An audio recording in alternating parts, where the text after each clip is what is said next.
কদিন ধরে টানা বৃষ্টির ফলে কোনো কাজ গোছাতে পারিনি। এদিকে ভাদ্র মাস চলে গেল, বিশ্বকর্মা পুজো চলে আসলো। বাড়িতে মোটামুটি ধোয়া কাচা করে নিয়েছি, রান্নাও করে নিয়েছি। এদিকে পক্ষীরাজকে নিয়ে চলে যাচ্ছি গ্যারেজে। সোনা পাগলি বায়না করলো, তাই ওকে সঙ্গে নিয়ে চলে গেলাম। এই রাস্তা ধরে চলে আসলাম গ্যারেজে। গ্যারেজে এসে দেখছি ওরে বাবা কি ভিড়!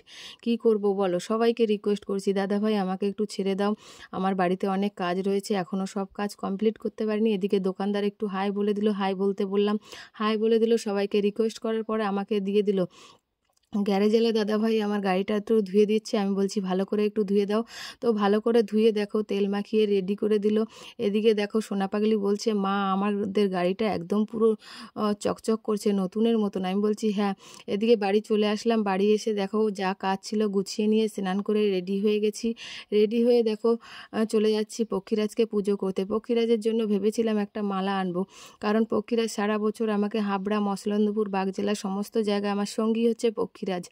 সোনা পাগলি আমার পিছন পিছন ঘুরছিল আর ড্যান্স করছিল। আমি একটু মিষ্টি এনেছিলাম, মিষ্টিটা সোনা পাগলি খেয়ে নিয়েছে। কি করব বলো?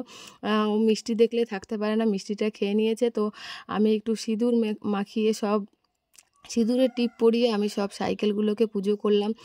সোনা পাগলি বলল আমারটাই করো, দাদারটাই করো। সবগুলো আমি একসাথে একে একে করে নিয়েছি। আর সোনা পাগলি আমার পিছন পিছন ঘুরছিল, মা মিষ্টি কখন দেবে?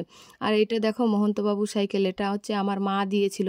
এরপরে চলে আসলাম আমার দাও, কুড়ুল, কাঁচি, যেগুলো আমার নিত্যদিনের সঙ্গী, সেগুলোকে একটু সিঁদুরের টিপ মাখিয়ে দেখো পুজো ধূপকাঠি দিয়ে আমি পুজো করে নিলাম। এরপরে চলে আসলো আমার হচ্ছে প্রিয় জিনিসটা এটা হচ্ছে আমার জামা কাপড় যত ছিঁড়ে যায় সব এটা দিয়ে সেলাই করি। তো এটাকেও একটু পুজো করে নিলাম। ভিডিওটা কেমন হয়েছে কমেন্টে বলুন।